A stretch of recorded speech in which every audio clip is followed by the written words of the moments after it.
জনগণের রায়ে বিএনপি ক্ষমতায় গেলে শিক্ষকদের জাতীয়করণ করা হবে বলে জানিয়েছেন দলটির ভারপ্রাপ্ত চেয়ারম্যান তারেক রহমান। গতকাল রাজধানীর সোহরাওয়ার্দী উদ্যানে শিক্ষক সমাবেশে ভার্চুয়ালি যুক্ত হয়ে তিনি কথা বলেন। দেশকে গড়ে তুলতে হলে জ্ঞানভিত্তিক রাষ্ট্র নির্মাণ করতে হবে বলেও জানান তিনি। বিস্তারিত মণ্ডলের নামের রিপোর্টে। শিক্ষক ও শিক্ষার মান উন্নয়নে সুনির্দিষ্ট ও বাস্তবধর্মী পরিকল্পনা নিয়ে কাজ করতেই রাজধানীর সোহরাওয়ার্দী উদ্যানে এই শিক্ষক সমাবেশের আয়োজন করে বিএনপি।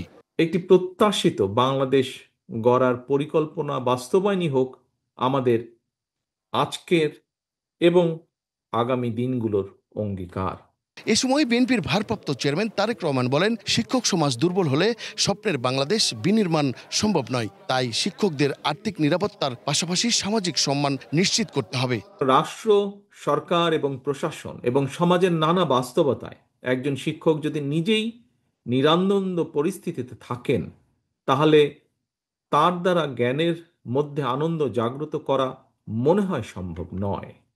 এবং এ কারণেই রাষ্ট্র এবং সমাজে শিক্ষকদের আর্থিক নিরাপত্তা নিশ্চিতের পাশাপাশি অবশ্যই সামাজিক সম্মান নিশ্চিত করা একান্তই প্রয়োজন। সমাজে দুর্নীতিমুক্ত করতে হলেও শিক্ষা প্রতিষ্ঠান থেকেই দুর্নীতি বিরোধী বিপ্লব শুরু করতে হবে বলেও জানান তারেক রহমান।